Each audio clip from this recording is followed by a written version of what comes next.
The first signal arrived on a Tuesday morning when the sky above Geneva turned the color of liquid bronze, and every satellite on the dark side of Earth went silent for exactly 9 seconds. No one panicked at first, because panic requires understanding, and no one understood what was happening. Within the hour, a structure, the size of a small moon, drifted into orbit above the planet and hung there like a cathedral made of living glass. And every government on Earth began screaming at every other government, demanding answers that no one had.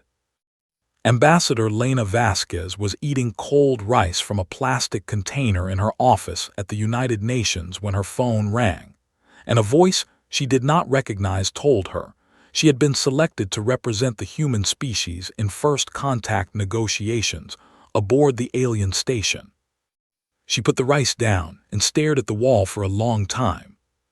She did not cry and she did not cheer, because Lena Vasquez had spent 30 years in diplomacy, and she understood something most people did not: that whoever controls the first conversation controls everything that follows.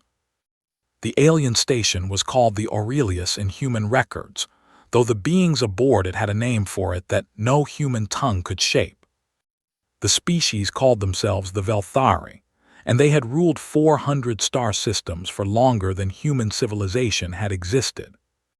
They were tall and pale, with skin that shifted color like oil on water, and their eyes were deep black pools that reflected light in strange ways. But their most remarkable feature was invisible. The Velthari possessed what they called the resonance, an innate biological ability to perceive the emotional states of every sentient creature around them as clearly as a human might read words on a page. Emotions appeared to them as colors and textures and temperatures that surrounded every living mind like a second skin. Fear was cold blue static. Anger was jagged red lightning. Joy was golden warmth that pulsed in waves. They could read a room the way a human reads a book, and in 10,000 years of galactic expansion, no species had ever found a way to hide from that gaze. When Vasquez and her team of 6 diplomats boarded the Aurelius, they were met by the Velthari High Empath, a being named Saith Ko, who smiled at them the way a teacher smiles at nervous children on their first day of school. He was gracious and polite, and his voice carried the warm tones of someone who already knows how the conversation will end. "Welcome," he said, and his black eyes moved across the human delegation like searchlights sweeping a dark field. Vasquez watched his expression shift, subtle amusement, mild curiosity, something close to pity. He was reading them. She realized it immediately, though she did not yet understand how deeply. Her aide, a young man named Carver, was radiating anxiety so thick that Saith glanced at him, and then away, as if the display was almost embarrassing to witness. Dr. Priya Sharma, the science advisor, burned with fascination and awe that made her aura flare bright gold in Velthari perception.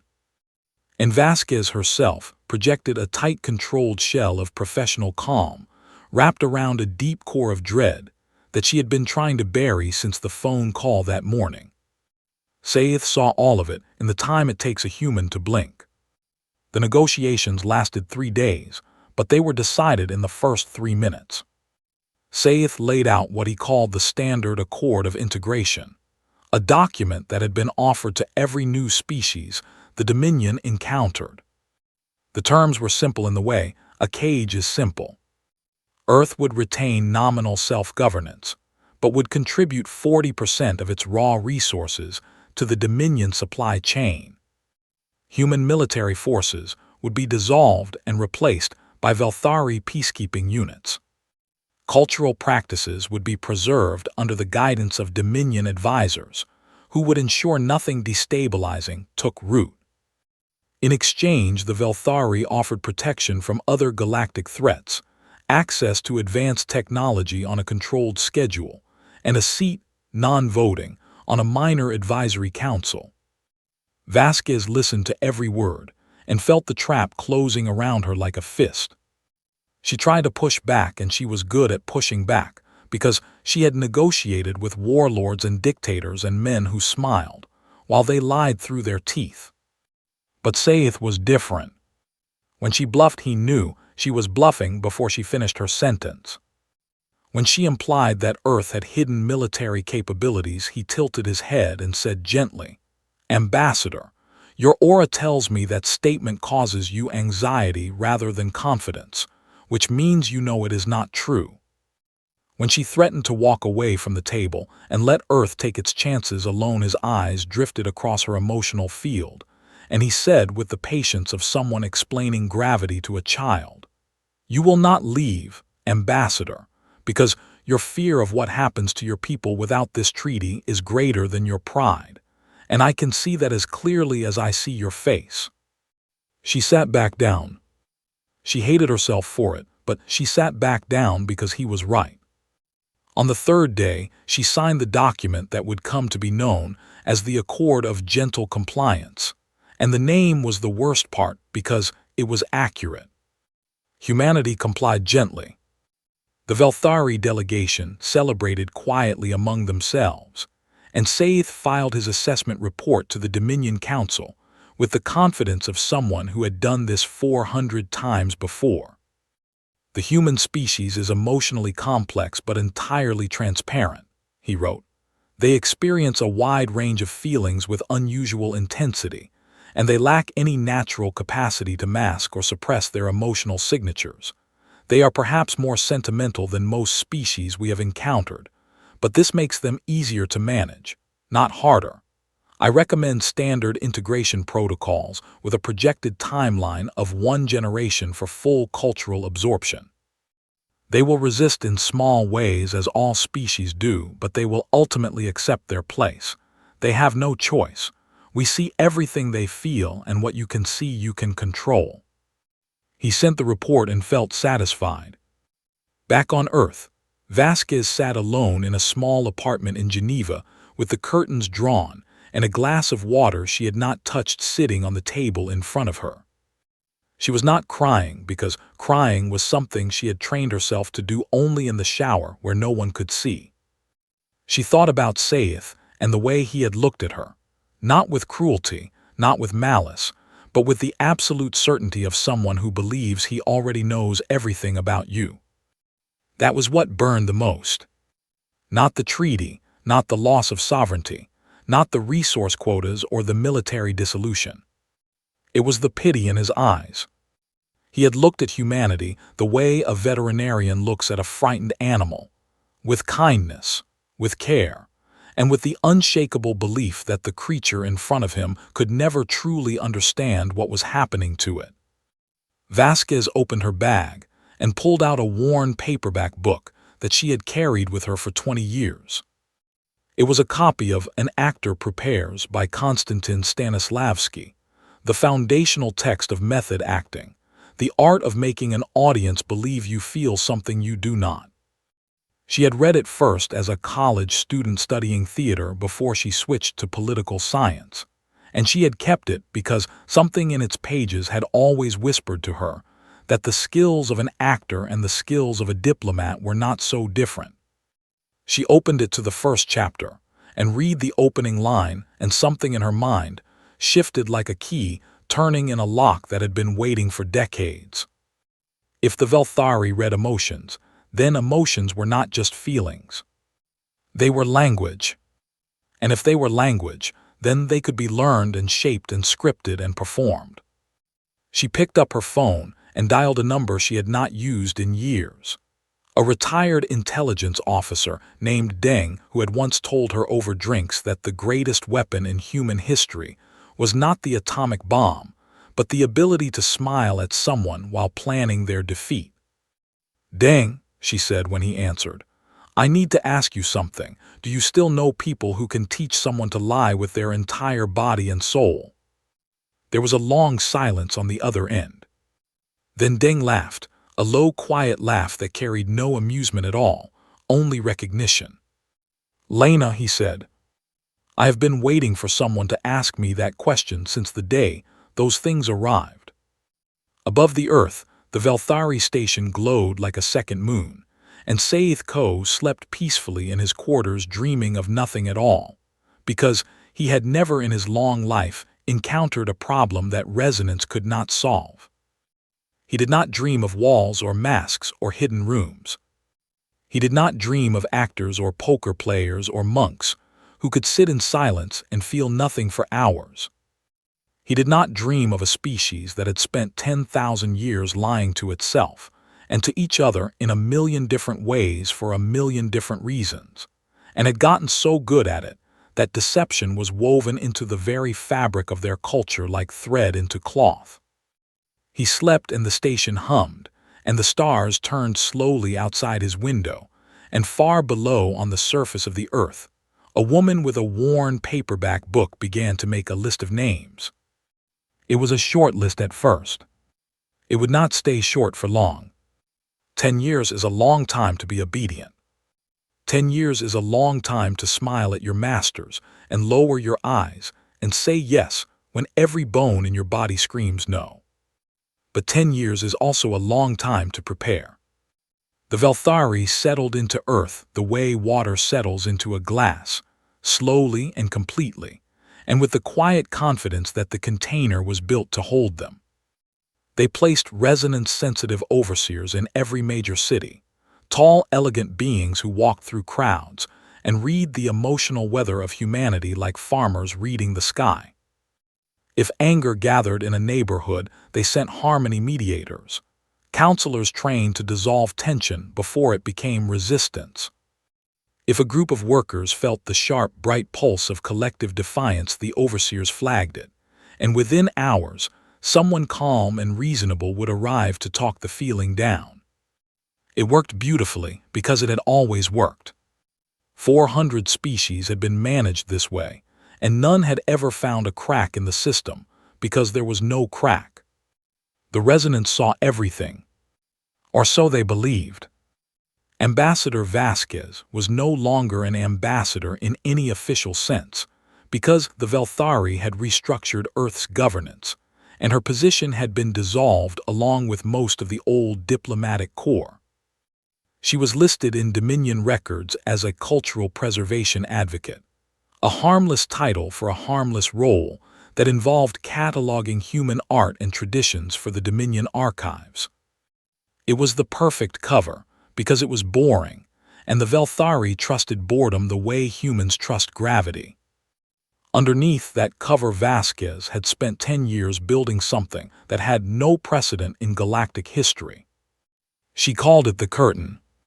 The name came from the theater, the heavy curtain that separates the audience from the stage, the boundary between what is real and what is performed. And it was chosen with deliberate care because what Vasquez was building was not an army. It was a theater company the size of a revolution. The curtain did not recruit soldiers or hackers or weapons engineers. It recruited actors. It recruited monks from Tibet and Japan who had spent decades learning to quiet the mind until it became a still lake with no ripples.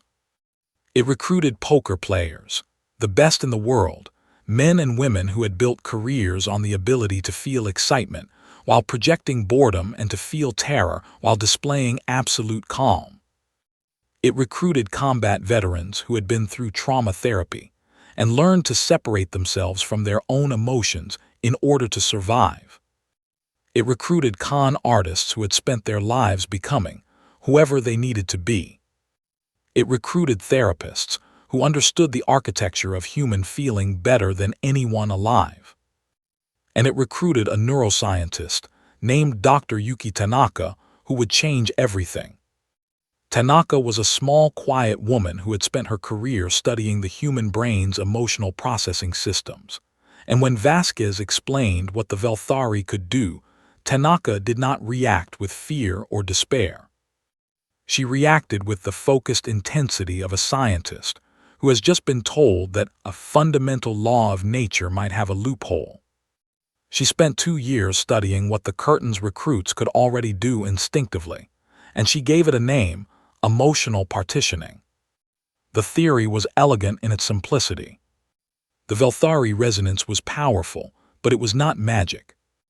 It read the outermost layer of neural-emotional activity, the broadcast signal that the human amygdala sends out like a radio tower screaming into the void.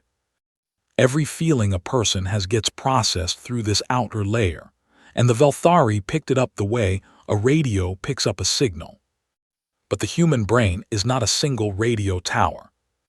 It is a city of towers, layered and tangled and impossibly deep, and the feelings that live in the deepest layers, the cortical emotions, the ones shaped by conscious thought and long-term intent, those do not automatically broadcast through the amygdala unless the brain allows them to. Tanaka called this the deep self theory, and it meant something extraordinary. If a human could learn to control which emotions reached the outer broadcast layer, they could project one thing while feeling another. They could lie with their soul. The training was brutal. They started with the monks because the monks already understood the foundation: stillness, control, the separation of the self from its own reactions. Then they brought in the actors because actors understood the next step, not just suppressing emotion, but generating a false one so convincingly that even the performer half believes it. Then the poker players taught them endurance, how to maintain the mask under pressure for hours without cracking. The therapists helped when people broke down because people did break down, often and badly, because learning to partition your emotions is like learning to hold two separate minds inside one skull, and the human brain does not do this easily. They lost people, not to death but to exhaustion and despair, and the creeping madness that comes from spending too long pretending to feel things you do not feel. But enough of them survived the training, and enough of them got good.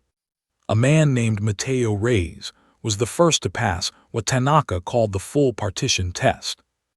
Reyes was a former stage actor from Madrid, who had once played Hamlet for 6 months straight, and had told Vasquez during his recruitment that by the end of the run he could no longer tell where Hamlet ended and Matteo began. Tanaka had him walk past a Velthari overseer in a crowded market in Barcelona. Reyes walked, and as he walked he held two worlds inside his mind simultaneously. On the surface, the broadcast layer, the amygdala's scream, he projected mild contentment, the soft golden hum of a man enjoying a pleasant afternoon, thinking about what to have for dinner. Beneath that surface, in the deep architecture of his cortex, he was reciting every act of resistance he had ever dreamed of. He was thinking about the day humanity would rise, and the Velthari would learn what it means to underestimate a species that invented theater. The overseer glanced at him as he passed. The overseer saw a content-happy human. The overseer nodded politely and looked away. Reyes kept walking and did not change his pace, and did not smile, and did not celebrate because celebrating would have cracked the mask. He waited until he was alone in a bathroom stall 3 blocks away before he allowed himself to shake. Word spread through the curtain like fire through dry grass. It could be done. The Velthari could be fooled.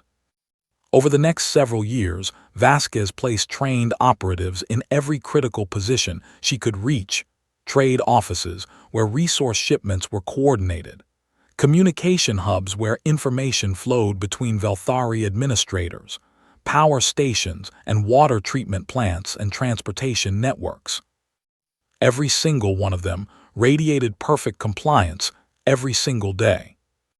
They smiled at overseers, and their smiles were warm and genuine on the broadcast layer.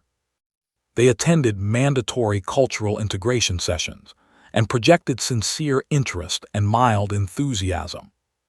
They filled out Dominion satisfaction surveys, and their emotional signatures matched their answers perfectly.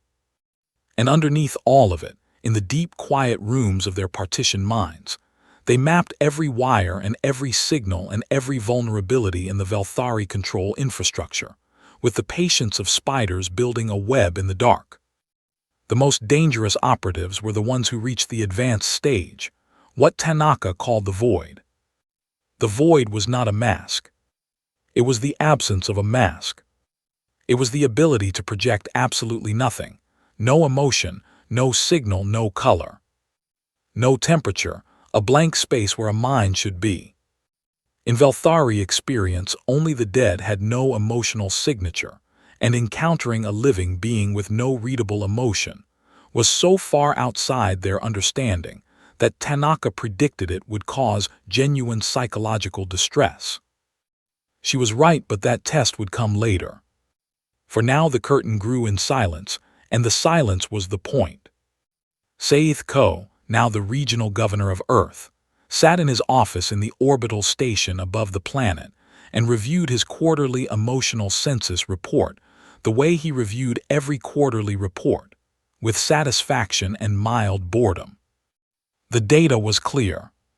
Humanity was adjusting. Contentment levels were up across all major population centers. Resentment, always present in the first decade of integration, was declining at a rate consistent with historical patterns from other species. Ambition was present, but channeled into approved pathways, which was healthy and expected. There were no anomalies. There were no warning signs. There was nothing in the data that suggested anything other than a species settling comfortably into its assigned role in the Dominion. Saith signed the report and appended a recommendation. Human oversight has reached a level of stability that no longer requires current resource allocation. I recommend reducing overseer presence across major population centers by 30%. The freed personnel can be reassigned to the Kethnori territories where integration remains challenging. He sent the report and poured himself a drink and stood at the window watching the blue planet turn slowly below him. He thought about Vasquez occasionally, the fierce little ambassador who had tried so hard to negotiate and failed so completely, and he felt a genuine flicker of respect for her. She had been brave in her way. Brave and utterly outmatched. Somewhere on the planet below, in a basement in Seoul, a woman with gray in her hair and steel in her eyes stood before a room of 40 new recruits, teachers and nurses and engineers and taxi drivers and students, and told them what they were going to learn. The Velthari see everything you feel, Vasquez said. Every flash of anger, every spike of hope, every moment of defiance. They read it like a headline, and for 10 years we have let them read us because we needed time. She paused and looked at their faces, afraid and determined and confused and ready. The time is almost up, she said. Now we learn to write our own headlines. Above them the stars were silent, and the Velthari station hummed with confidence, and nowhere in the Dominion's 10,000-year history was there a single record of a species that had ever learned to lie to the resonance. But then again, no species in the Dominion's history had ever invented poker or Shakespeare or the phrase, "I am fine," spoken through a smile that hid a breaking heart. Humanity had been training for this moment since before it knew the stars were watching. The first Velthari to feel true fear on Earth was a junior tax collector named Orath, who walked into a trading office in Geneva on a cold morning in March and felt the world fall out from under him. Orath was young by Velthari standards, barely 2 centuries old, and he had been assigned to Earth because it was considered a quiet posting, a place where nothing unexpected ever happened.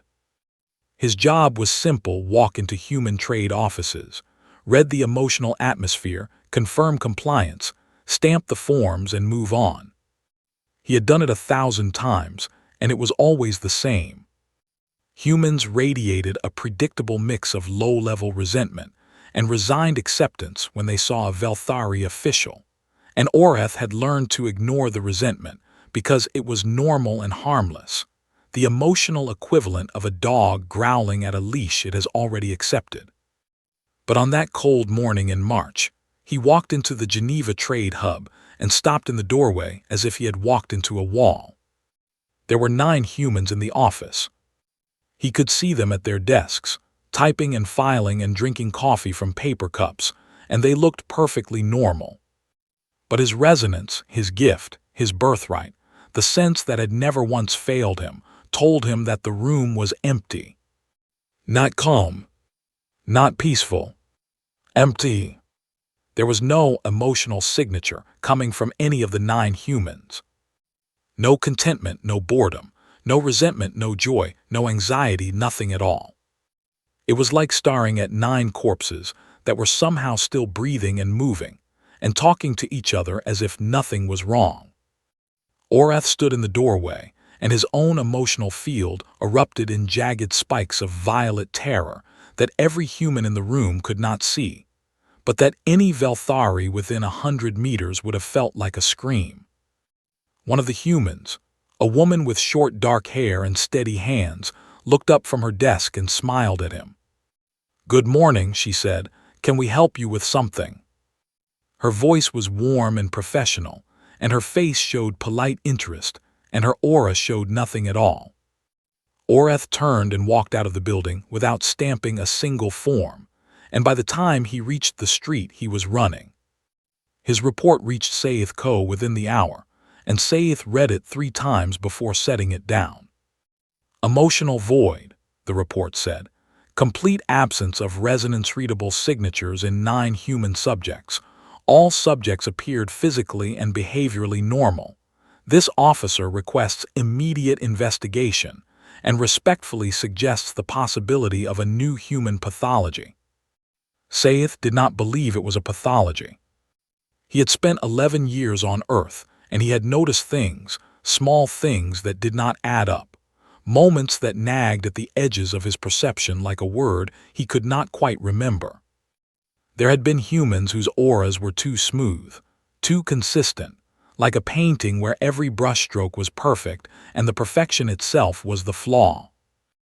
There had been moments in meetings where a human's emotional field shifted a fraction of a second before the stimulus that should have caused the shift, as if the emotion had been prepared in advance. He had dismissed these observations because dismissing them was easier than considering the alternative, and because the alternative was impossible. No species had ever defeated the resonance.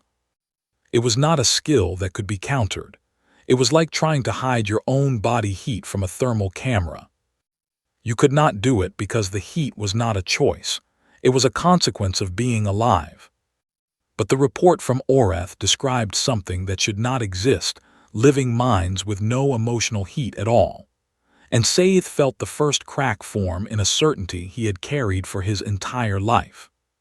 He requested a Dominion investigation team, and he sent a quiet message to his contacts in the intelligence service.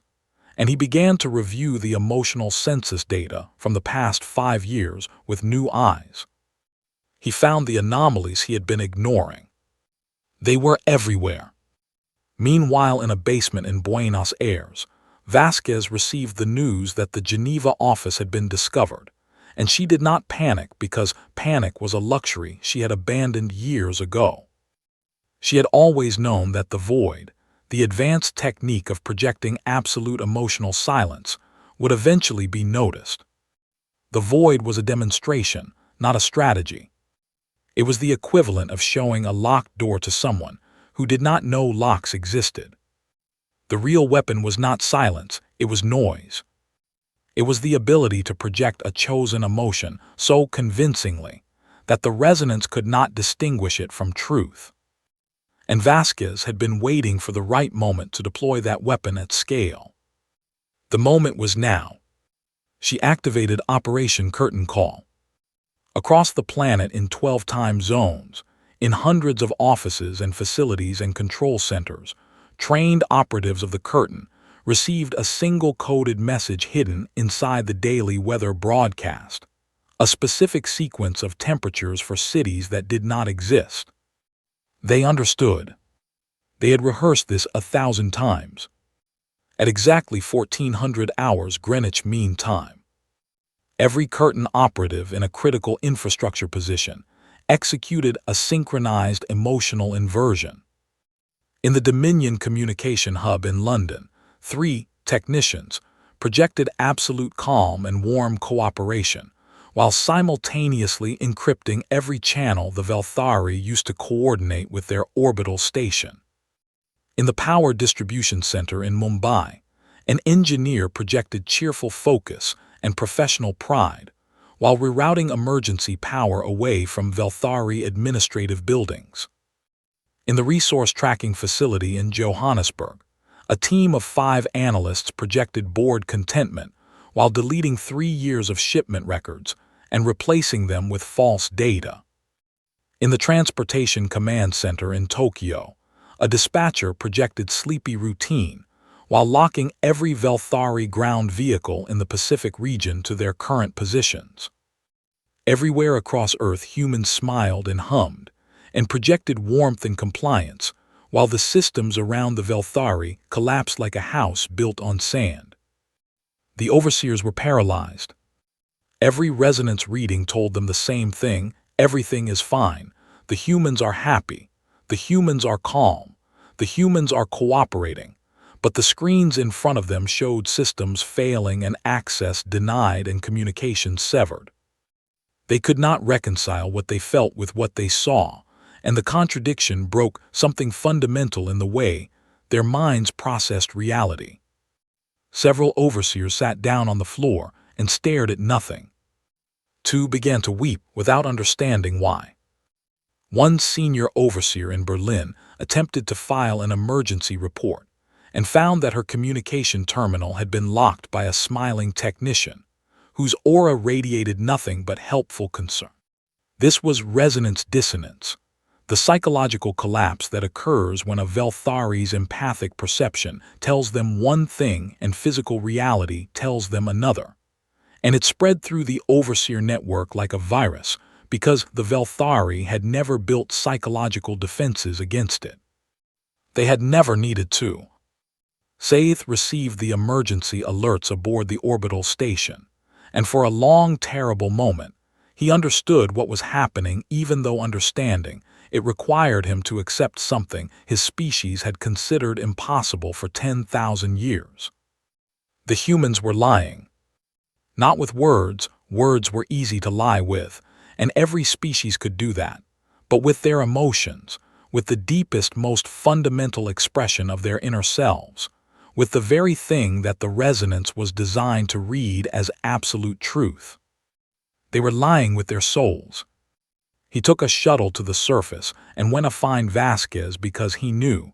He could feel it in his bones even if he could no longer trust what he felt, that she was the center of this. He found her in the old United Nations building in Geneva, standing in a conference room with her hands clasped behind her back and a look of calm patience on her face. He read her aura, and it glowed with warmth and sincerity and genuine respect. "Governor Ko," she said, "I want you to know that I have always had enormous respect for your people and your culture. That has never been a lie, and it is not a lie now." He studied her emotional field with every ounce of skill he possessed, and he found nothing false. Every color was true, every texture was authentic, every temperature was consistent with someone feeling exactly what she claimed to be feeling. "And I want you to know," she continued in the same calm, warm voice, "that while I was saying that, my people seized control of your orbital defense network, your ground communication grid, and your resource distribution chain.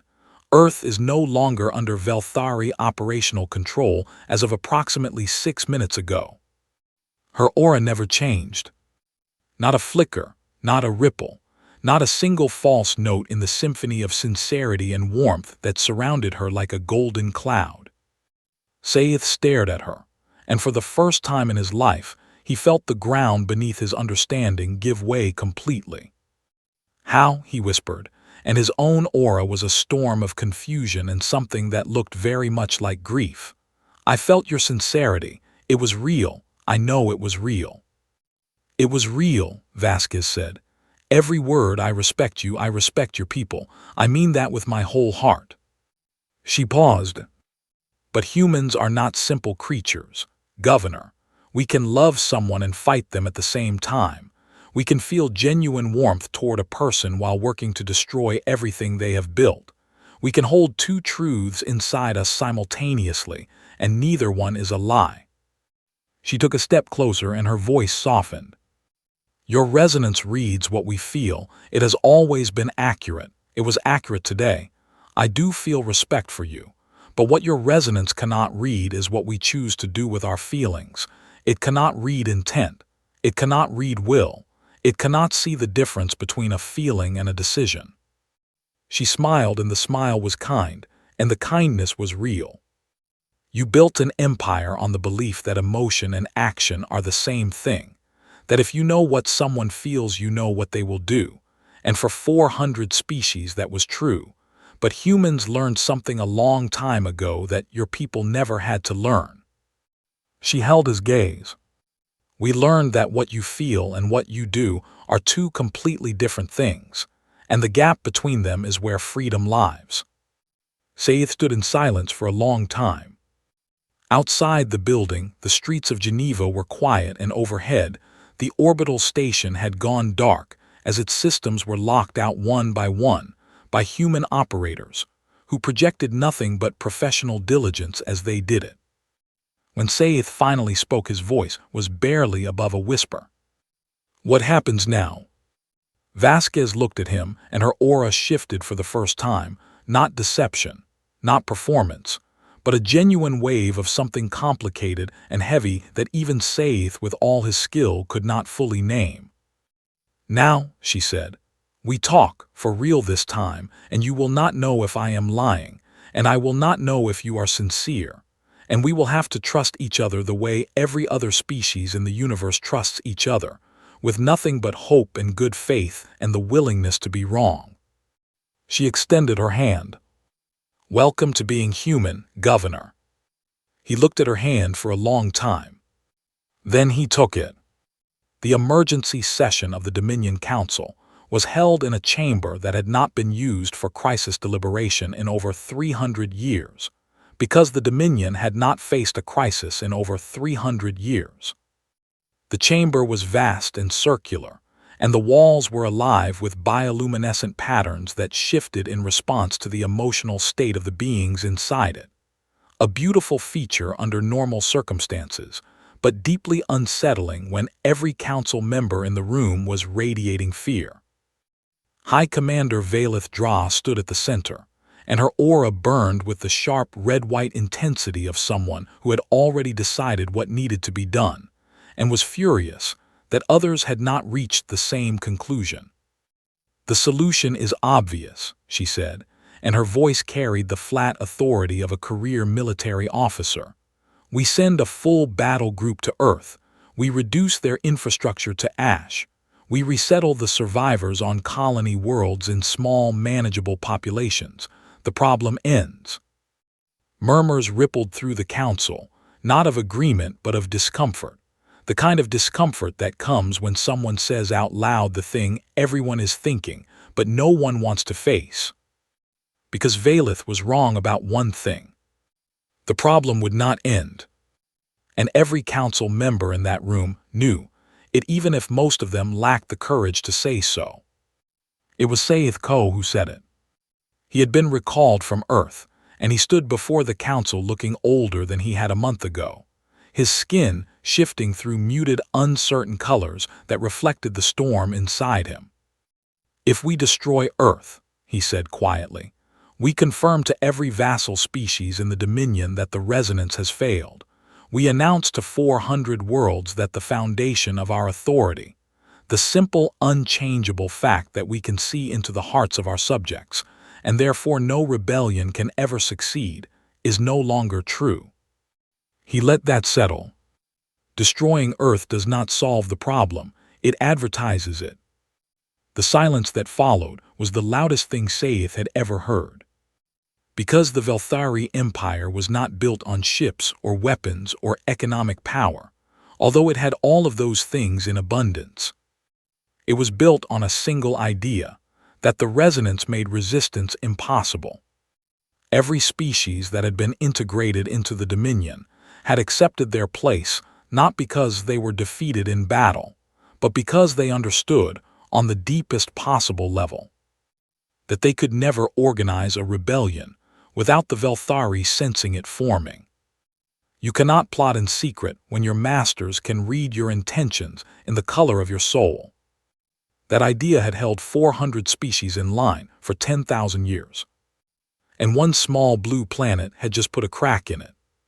The council debated for 6 days, and the debates were vicious in the way that only debates among frightened, powerful people can be, full of blame and denial, and increasingly desperate proposals that ranged from quarantining the entire Sol system to developing technological resonance amplifiers that might penetrate the human partitioning technique. In the end, they agreed to give Saith 1 year to study the human method and develop countermeasures. It was a compromise born of paralysis, and everyone knew it. But the damage was already spreading. The Velthari had tried to suppress information about Earth's revolt, but information is water, and it finds every crack, and the cracks in the Dominion's information control were wider than anyone had admitted. On the jungle world of Kethnor, where an insectoid species called the Kethnori had served the Dominion for 800 years, a worker drone found a data chip hidden in a supply shipment from a human trade vessel. The chip contained a simplified guide to emotional partitioning, translated into the Kethnori chemical communication framework. It had been placed there by a Curtin operative who had spent 2 years learning how Kethnori cognition worked and who had realized something remarkable. The Kethnori hive mind, which the Velthari read as a single massive emotional signature, could be partitioned at the collective level. The hive could project a false consensus emotion, contentment, obedience, gratitude, while the true thoughts of the collective moved beneath it like a river under ice. It was harder for them than for humans because their minds were linked, and a single unpartitioned drone could compromise the whole network. But the Kethnari were patient in ways that made human patience look like impatience, and they had 800 years of suppressed rage to motivate them. They began training in silence. On the crystalline moons of Seraph VII, a species of energy beings called the Oravon received a similar package, adapted to their unique electromagnetic consciousness, and they too began to experiment with shielding their emotional frequencies from resonance detection. On a water world whose name translated roughly to Sorrow's Basin, an aquatic species that had been among the first conquered by the Dominion received a message that contained no instructions at all, only the story of what humanity had done, told simply and without embellishment. That was enough. The story itself was the weapon. Because the story said something that no species in the Dominion had ever dared to believe, that the resonance could be beaten, that the Velthari were not all-seeing, that the cage had a door. And once a mind knows that a door exists, it cannot unknow it. Back on Earth, Vasquez knew that the window was narrow. The Velthari would eventually choose violence. They always did when they felt threatened enough, and humanity could not survive a full military assault from a civilization that had been building warships for 10,000 years. She needed leverage, and she needed it fast. She sent Mateo, Reyes, to the Dominion capital. It was the most dangerous assignment she had ever given anyone, and she told Reyes so with complete honesty, and he accepted with a calm smile that was genuine on every layer of his partitioned mind, because Mateo Reyes had reached a level of EP mastery where his surface and his depths were in perfect agreement. He was genuinely at peace with walking into the heart of the enemy. He arrived at the Dominion capital as an official diplomatic envoy requesting formal negotiations for Earth's independence, and the Dominion Council agreed to receive him not out of good faith, but because they wanted to study him. They assembled 12 high empaths, the most powerful and experienced resonance wielders in the entire civilization, and seated them in a semicircle around Reyes in a room specifically designed to amplify empathic perception. 12 ancient minds focused their combined resonance on a single human sitting in a chair with his hands folded in his lap and a polite expression on his face. They found his surface layer immediately: diplomatic optimism, professional courtesy, a genuine respect for the gravity of the occasion, mild nervousness, that seemed entirely appropriate for someone in his position. They pushed deeper. Beneath the surface they found a second layer, carefully concealed, but discoverable if you looked hard enough. A layer of strategic calculation, of assessment, of a negotiator measuring his opponents and looking for weaknesses. The empaths exchanged knowing glances. They had found his hidden self, his true intentions beneath the diplomatic mask. Except they had not. Because Mateo Reyes had built that second layer specifically for them to find. It was a trap within a trap, a false hidden self designed to be discovered, designed to make the empaths believe they had cracked him so they would stop looking deeper. And beneath that second layer was a third, the real Mateo, calm and watching and aware of exactly what was happening.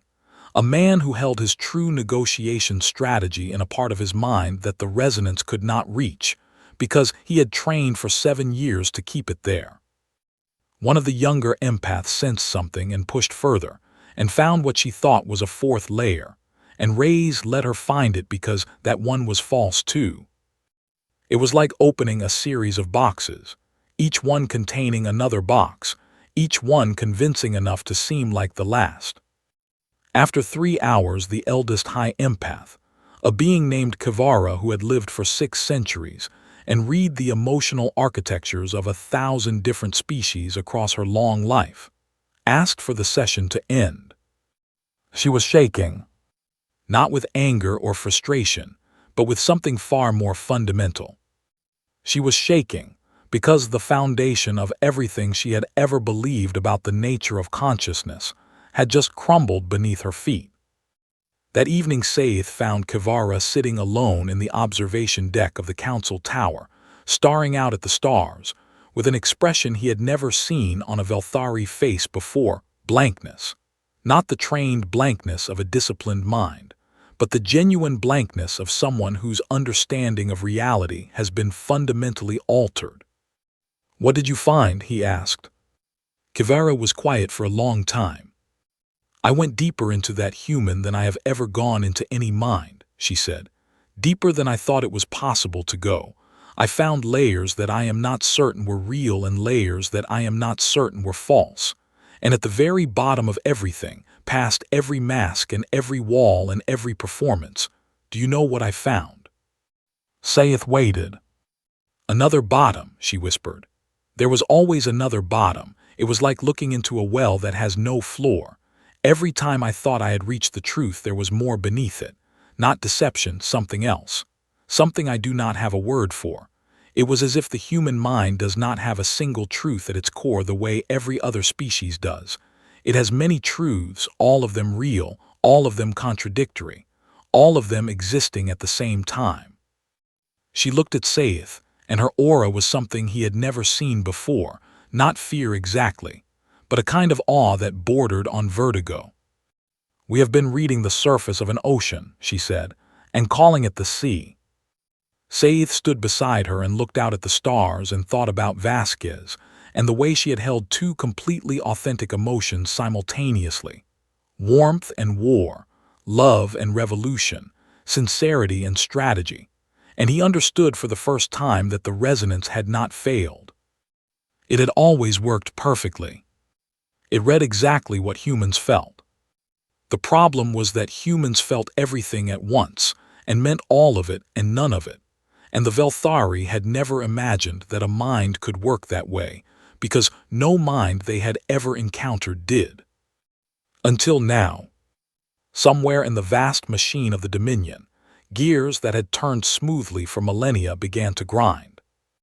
And in the quiet spaces between stars, on worlds where other species had heard the story of Earth, minds that had been obedient for centuries began to practice a very old and very human skill. They began to practice the art of feeling one thing and showing another. The fleet launched on a morning that had no dawn, because in the void between stars there is no sun to rise and no horizon to mark the passage of time. Only the cold blue light of engines burning, and the silence of 12 dreadnoughts moving in formation, toward a small blue world that had committed the unforgivable sin of making an empire doubt itself. High Commander Valeth Dra stood on the bridge of the flagship Absolute Conviction and stared at the tactical display with an expression that her crew read as iron resolve, but that a human might have recognized as something closer to desperation. She had overridden the council.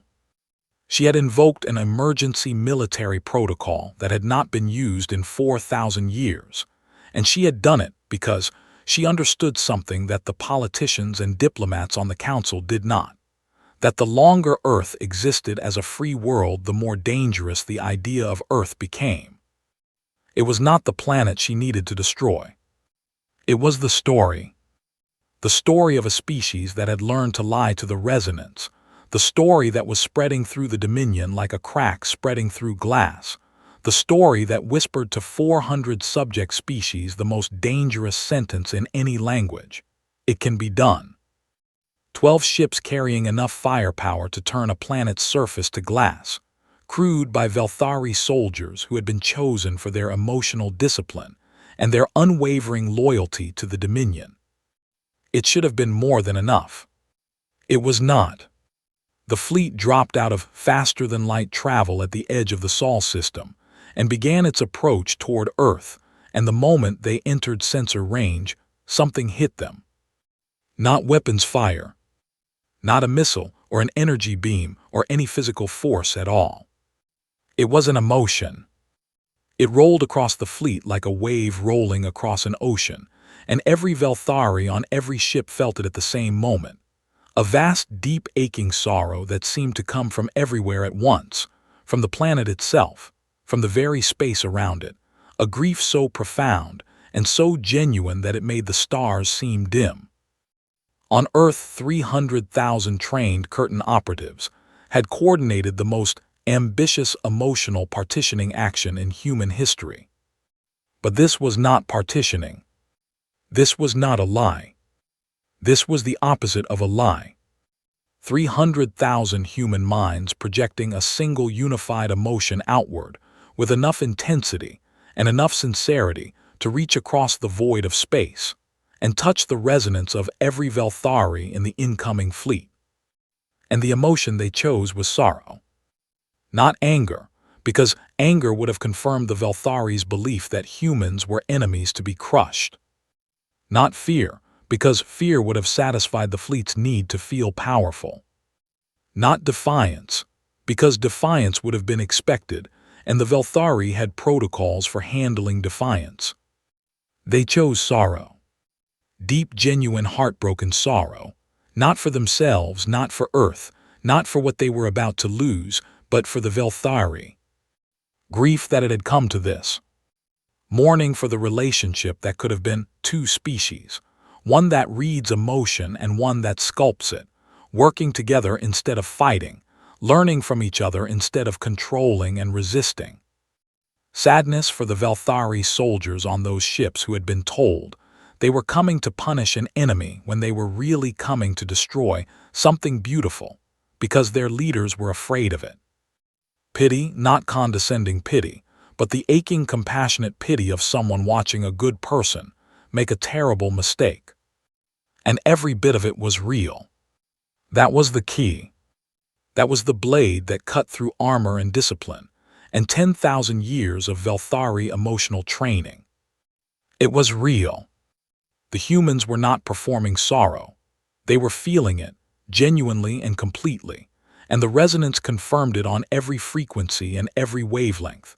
And the Velthari crews could not dismiss it or explain it away or tell themselves it was another trick, because the resonance does not lie about authentic emotion, and this emotion was as authentic as anything any of them had ever felt. The sorrow said, "We do not hate you." The sorrow said, "We understand why you are doing this." The sorrow said, "We wish you could see yourselves the way we see you, a magnificent species crippled by its own gift, so dependent on reading others that it never learned to question whether reading was the same as understanding." The sorrow said, "We are sorry."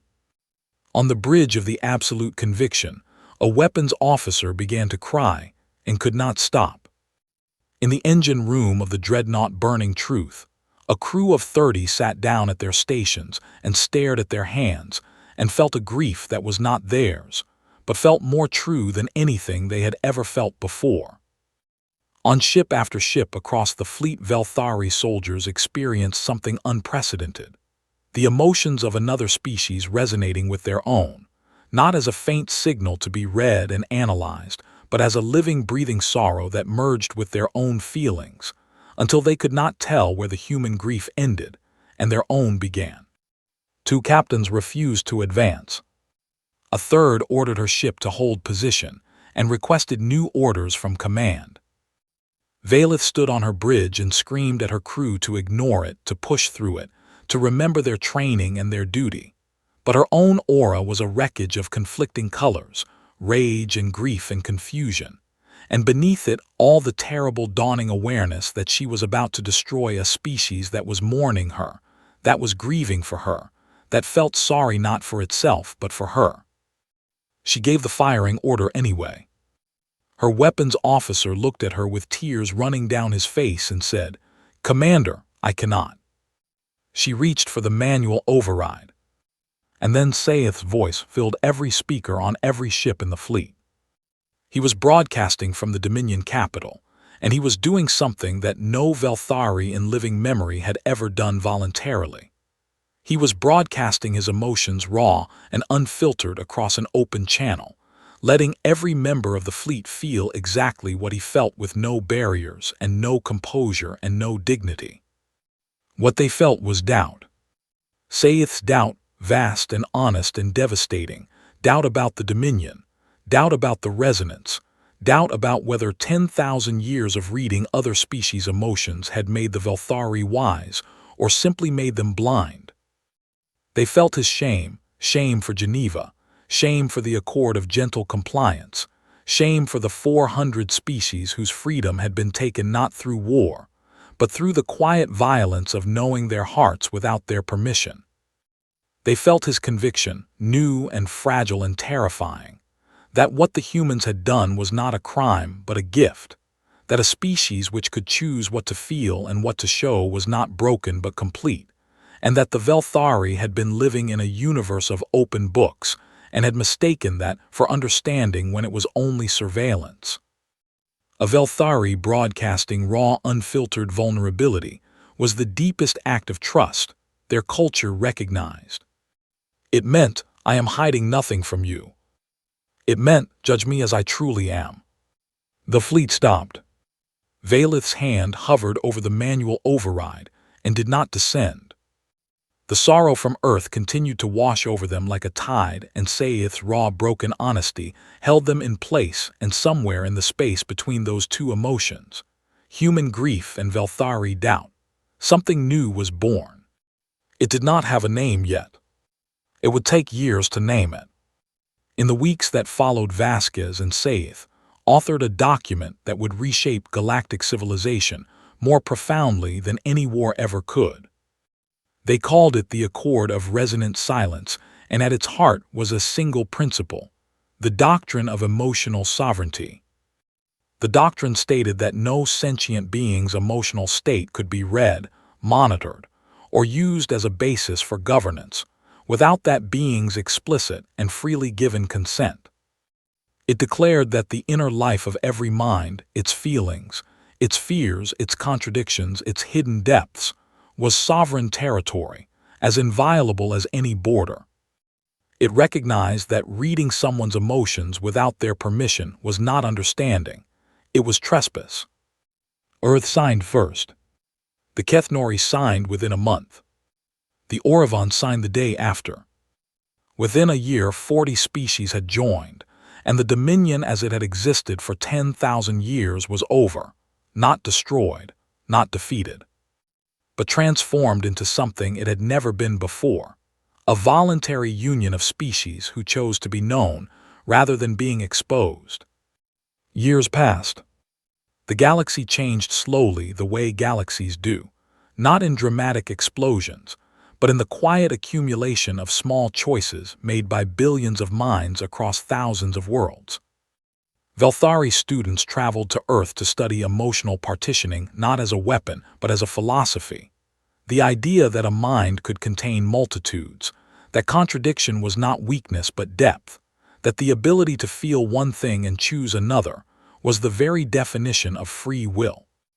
Human students traveled to Velthari worlds to study the resonance and learned something unexpected, that being truly seen, fully and without barriers, by someone who had earned the right to look, was not a violation, but a form of intimacy so profound that it made human notions of closeness seem shallow by comparison. The two species, one that had evolved to read and one that had evolved to hide, discovered that together they could do something neither could do alone. They could understand. Not the false understanding of surveillance, not the shallow understanding of surfaces, but the deep, hard-won understanding that comes from choosing to reveal yourself to someone who has the power to see you and the grace not to look without asking. Mateo Reyes, older now with silver at his temples, sat on a bench in a garden in Madrid and was approached by a young Velthari student who had traveled across the galaxy to ask him a question. "How did your species learn to separate what you feel from what you show?" she asked, and her aura shimmered with genuine curiosity and a faint nervousness that she did not bother to hide because hiding from humans was pointless, and she had already learned to find that funny. Mateo laughed a real laugh, warm and full. "We did not learn it from any great wisdom," he said. "We learned it because we spent 10,000 years lying to each other about how we felt. Every time someone asked us if we were okay, and we said yes when we were falling apart. Every time we smiled at someone we were angry at. Every time we told someone we loved them and meant it and also resented them at the same time. It was all training. You evolved to read the soul. We evolved to have a soul worth hiding." The student considered this for a long time. "That sounds lonely," she said. "It was," Mateo said. "It was the loneliest thing in the universe, but it also made us free. And now that we have met your people, we do not have to be lonely anymore. We can choose to be seen, and choosing is the part that matters." In a garden on the other side of the world, Lena Vasquez sat in a chair with a blanket over her knees because she was very old now, and the cold found her easily. A Velthari child, one of the first generation raised under the doctrine of emotional sovereignty, a child who had been taught to ask before reading and to respect the closed door of another mind, wandered over to her and looked up at her with those deep black eyes. The child's resonance brushed against Vasquez's emotional field the way a kitten brushes against a hand, gently, carefully, asking permission with the touch itself. Vasquez smiled and let her walls down, all of them, every layer, every partition, every mask she had built over a lifetime of war and diplomacy and revolution, and she let the child see her as she truly was. The child saw peace, deep and genuine, the peace of someone who has finished the work they were born to do. The child saw fulfillment, quiet and warm, like sunlight on old wood. The child saw tiredness, a vast gentle tiredness that was not sad but simply ready. And beneath all of it, at the very bottom of every layer, the child saw something that glowed like a small steady flame in a dark room, an emotion so bright and so clear that the child could not look away from it. "What is that feeling?" the child asked. Vasquez reached out and touched the child's hand, and her eyes were bright. "Hope," she said, "the real kind, the kind you do not have to hide." Above them, the stars turned slowly in the endless sky, and somewhere out in the vast dark spaces between worlds, a Kethnori hive was singing for the first time in 800 years. And on a water world called Sorrow's Basin, a species was learning to laugh again. And on 1,000 different planets in 1,000 different ways, the galaxy was waking up to a truth that one small blue world had carried in its bones, since before it knew the stars were watching. That the deepest kind of strength is not the power to read another heart. It is the courage to reveal your own. And the freedom, the precious irreplaceable freedom, to choose when and how and to whom. That was humanity's gift to the stars.